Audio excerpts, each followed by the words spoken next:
Colonel Macgregor joins us now. Colonel, always a pleasure. Thank you for joining us.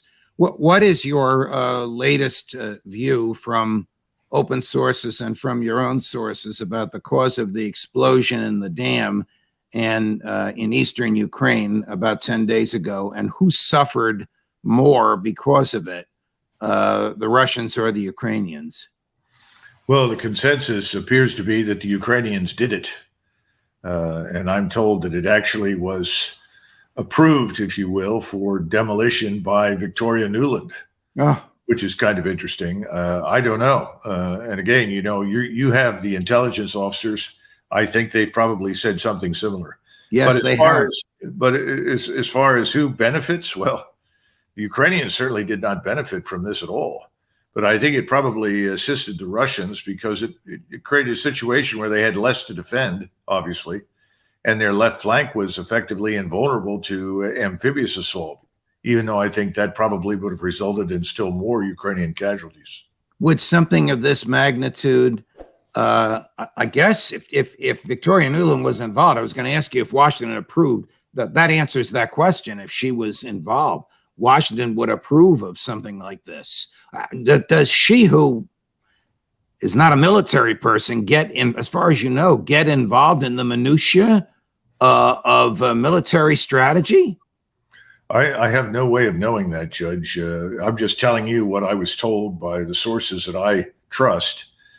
And it seems reasonable that if you're going to take a big action, any sort of big action, you're going to send your special operations forces into Russia, try to assassinate someone, fly drones into the Kremlin or something, you're probably going to ask your sponsors in Washington, what do you think?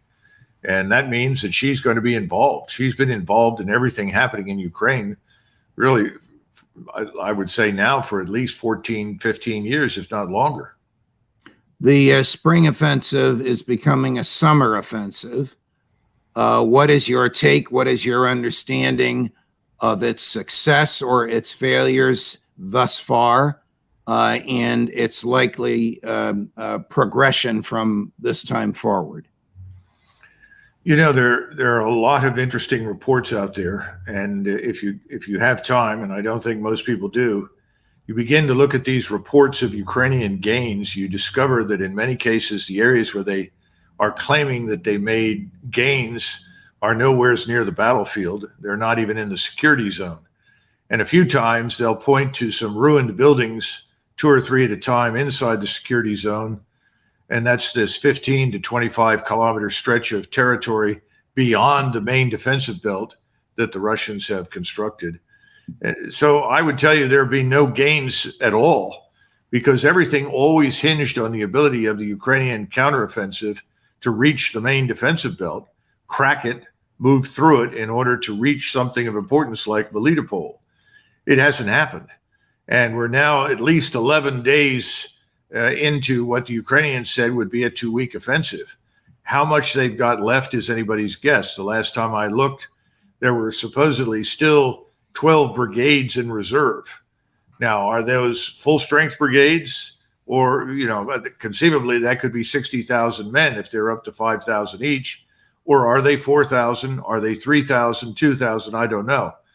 But at this stage of the game, they have not yet committed those last remaining reserves. Would those last remaining reserves be the last remaining reserves, period, for the duration of the war, or just for this offensive? Because 60,000 men doesn't sound like a lot to me when you consider what Putin has. Well, I'm told the likely number is closer to 35 to 40,000, not 60. I don't think there's much left, frankly. And I think that's reflected in the headlines that you're getting out of Washington right now. The discussions about, as we talked last time, frozen conflict, setting up some sort of halfway house. Washington knows that Ukraine is close to collapse. It very definitely is. The country is destroyed. The military has been weakened beyond imagination. You're talking about people that are being thrown into action without adequate artillery support, without adequate protection in the air and missile defense category. So when you don't have those kinds of protections and you send in troops, many of whom are green or inexperienced, you see one catastrophe after the next. And at the same time, as we pointed out before, the Russians have now become much, much better than they were a year and a half ago. I think they're probably the best army in the world at this point. They're very competent, very well organized. They're now able to mine behind advancing Ukrainian troops by air delivery of mines from helicopters, from artillery. This thing has gone very badly for the Ukrainians. We don't know how many people they've lost, and they're not going to tell us the truth, Judge. But I've never heard of this before, so forgive my ignorance. What is an air-delivered mine? Is that a mine that sort of self-digs? No, these are mines that can be delivered from an airplane, from a helicopter. I think the Russians like to use helicopters at low altitude flying. And of course, you could also deliver them from artillery. We have artillery delivered mines. However, these mines are self-actuating. In other words, they hit the ground in a certain pattern, which is designed in advance. Then they activate. Now, that means that you can see them, but that doesn't make much difference if they're all around you. Right. What difference does it make? You still have to go through the mines. And breaching, I actually ran over a mine in my M1A1 tank in 1991. And it rocked the 70-ton tank. Fortunately for me, it was a Chinese box mine, and the blast was not as intended, and that was because it had a tilt rod on it. It had been in the desert so long, the fans had shifted, so the blast was up but away from the tank, so it blew off most of my right track. But the point is that, when you've got tens of thousands of these, and they're potentially 1 million plus mines in front of these defenses. Once you're in it, then you discover there's no way out of it. You try to turn around and get out of it, and you run into mines behind you that weren't there when you started. This is catastrophic. Here's Yevgeny Prigozhin. It's a rather measured talk by his standards, analyzing his or explaining his view of the success or lack thereof of the Ukrainians in their offensive. It's in Russian with subtitles, so for the benefit of our friends who are listening as opposed to watching this show, I will read the subtitles aloud. Two words, what's happening? The following is happening. Ukrainians began an offensive. I'm saying all of this. With the offensive, they do everything competently. They're cutting off certain areas in the Zaporizhia direction. They're moving carefully, calmly. They lost a couple of Leopards and Bradleys. These are normal combat losses. I'm not saying this to promote them, but to judge sensibly. For now, in my view, and according to the valuation of the military on the ground, not enough is being done to counter the enemy. Pretty pessimistic on his part, no? Again, Prigozhin is an interesting character. I think he has aspirations that are political in nature. I also think he's close to Putin. And if he says something like this, I'm sure that Putin has approved it. Putin just spoke the other day, Judge. I don't know if you've read his remarks in English. Oh, I have. We have some clips of it for you. He was nothing short of brilliant in some of his analyses, but you know this far better than I, Colonel. Here he is with some remarkable candor is the way I'll describe it. And again, I'll read the subtitles.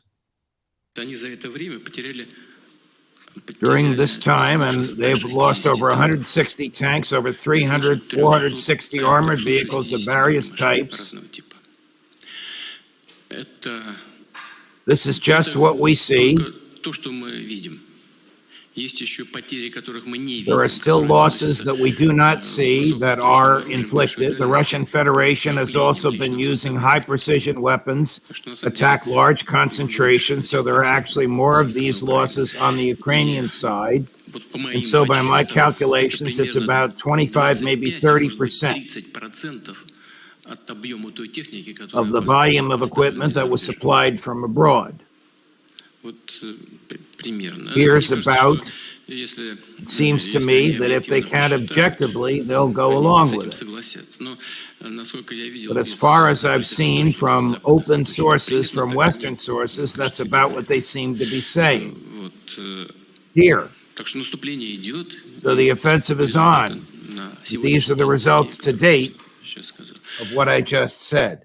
Now, this is part of a 3.5-hour interview, as you know, because you read the transcript, or maybe you read it in the original Russian, as our friend, our friend Ray McGovern did. But, God bless you.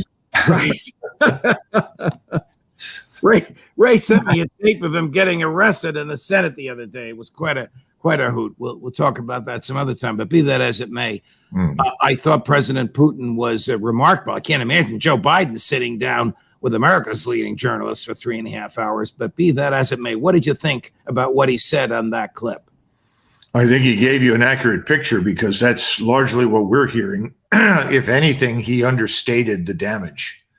And that's probably a good thing for him to do as the president of Russia. The point he's trying to make is it's not over.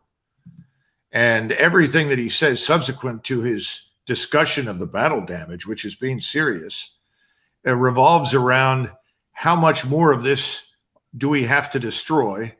Then we need to take stock of what we've destroyed. And based on that, we'll then consider what we want to do next. I mean, it's very obvious to me that from the beginning, he's always wanted to spare his troops unnecessary casualties.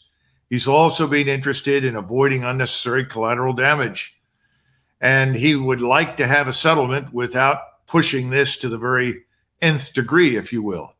But I think he knows that you're going to reach a point where they've destroyed so much, it doesn't make sense to sit still anymore. You might as well attack, because there won't be any negotiation, and get this over with. I think he's nearing that decision point, but not until he's convinced this offensive is over, and he wants to see an accurate picture of just how much is being destroyed.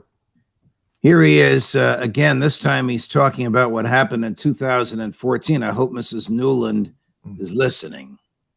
But listen, this was not the first coup. And how did Yushchenko come to power in Ukraine? What? As a result of legitimate elections. Do you want me to show you how he came to power? We know that they came up with a third round of voting. What bloody third round?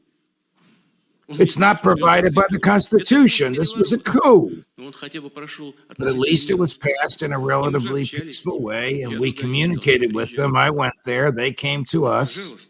No, it came to a bloody coup d'etat. It has become obvious that we are not given any chance to build normal relations with our neighbors and with the fraternal Ukrainian people. That's pretty candid, Colonel. You know, I think he's telling the truth. Remember, when he first went in there, he went in with some assumptions that turned out to be fundamentally invalid, the most important of which was that someone in the West was willing to talk to him. There never was anyone. Right. And when the discussions got off the ground with the Ukrainians, as soon as there was a hint from Zelensky and his representatives that there could be some sort of agreement, what happened? The rug was pulled out from underneath the whole thing. Washington does not want an agreement. Washington's goal remains unchanged. The problem is Washington's goal of destroying Russia, ruining its economy, demoralizing its population, creating unrest, et cetera, has all failed. It's hopeless. It's not working. Washington is losing dramatically. That's unambiguously clear. So Putin is saying, look, we're going to see what's left, determine what is there, and then if we think it's time, we'll move, and I'll let you know my decision. I think that just means he's going to sweep north and then eventually over to Odessa. He's going to take what he said he would. He's going to seize the cities and the territory that is historically Russian. I don't think he wants to go much further, but if pushed, he will. We're going to take a break. When we come back, I'm going to ask the Colonel, does Joe Biden really expect Ukraine to be in NATO? And what about the nukes that are in Belarus? Right after this. Here's President Lukashenko, Colonel, just yesterday talking about nukes and the strength of them. Again, I'll be reading the subtitles. Belarus's Lukashenko said they've started taking delivery of Russian tactical nuclear weapons. Quote, we have missiles and bombs that we have received from Russia, 3 times more powerful than those dropped on Hiroshima and Nagasaki. There, more than 80,000 people died instantly, 250,000 overall. That's from one strike, and this one is 3 times more powerful. I don't know, up to 1 million people would die immediately if, God forbid, we used this weapon. The storage of nuclear weaponry is all over. We have lots of storage facilities. We really have a lot of them. We have already restored 5 or 6 of them, and we will restore more. We will spread them out. We won't keep it all in one place. Okay, is this to be believed? Has President Putin shipped nuclear weaponry 3 times as powerful as what President Truman dropped in 1945 into Belarus? Well, I once asked a French officer who had participated in the development of the French nuclear force, said, how many nuclear warheads do you think we really need? And he immediately said, 1. And I said, what do you mean 1? He said, it's so terrible.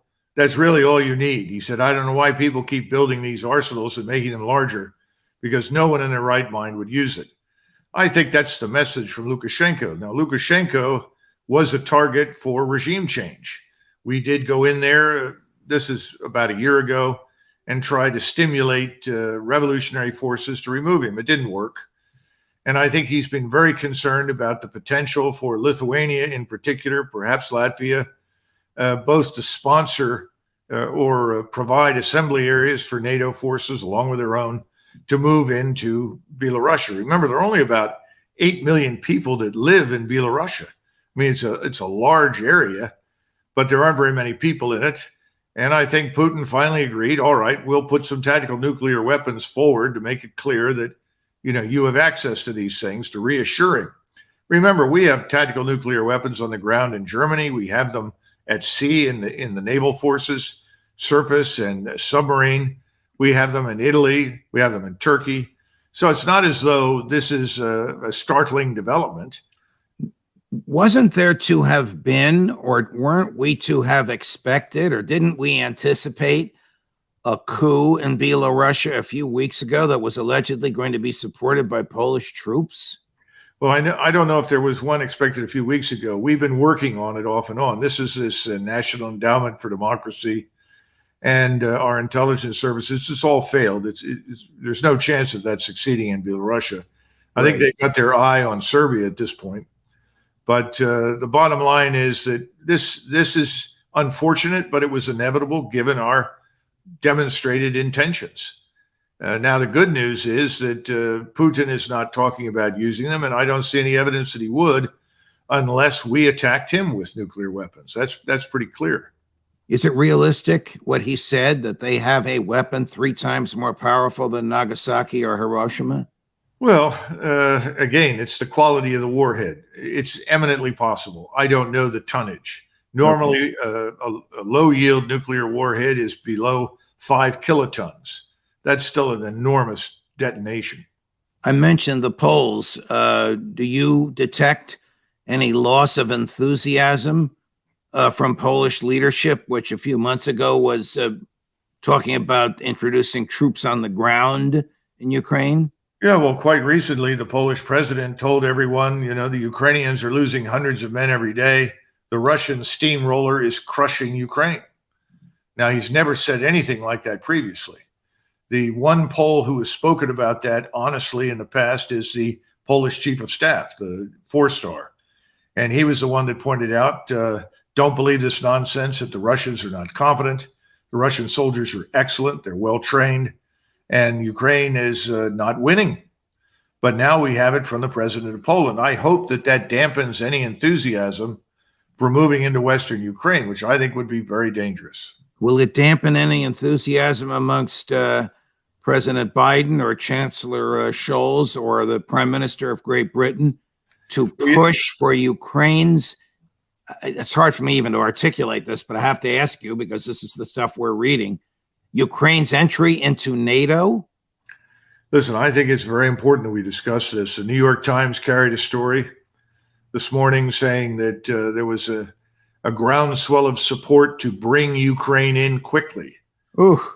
Now, if you were looking once again for evidence that Ukraine is on the verge of collapse, this is excellent evidence. Stop and consider this for a minute. Why would you now want to rush something that months ago you said could not occur for years? Remember, the standard position was, well, we weren't going to bring in Ukraine immediately anyway because they're not ready. That was the argument last year. Now suddenly we have to bring in Ukraine. Why? Well, I think the reason is very clear. We're losing, our position is eroding in Ukraine. The Ukrainian army is being devastated, exactly what the president of Poland said. This, of course, is what President Orban in Hungary warned would happen. It's happened. So if you know that you're losing and you don't want to admit that you've lost, if you're trying to regain face, in other words, recover somehow or another publicly, unfortunately, there is a tendency historically to widen the war. Make it worse. How do you do that? Bring in Ukraine. And the globalist allies in Berlin and other capitals in Western Europe in particular are all cheering this on because they're in the same boat as Biden.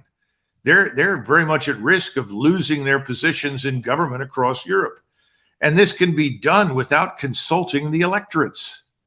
In other words, you just declare war over the head or over the heads of the people that elected you to power. Suddenly, we're at war now. Can it be done over the resistance of Viktor Orban, the president of Hungary, the one Western European leader who gets it? I would think not, simply because under the treaty, he has veto power. All it takes is one member that says, no, I'm not going to support this. But we've seen so many things happen that are unprecedented, so many things, frankly, that violate our own United States Constitution on a routine basis. I mean, we've also see a lot of evidence now, it's being published, that they want to recall pilots, experienced pilots from the Air Force and the Navy to come back in and fly. They're offering them bonuses. But as part of this, they've also been told there's a private firm that may be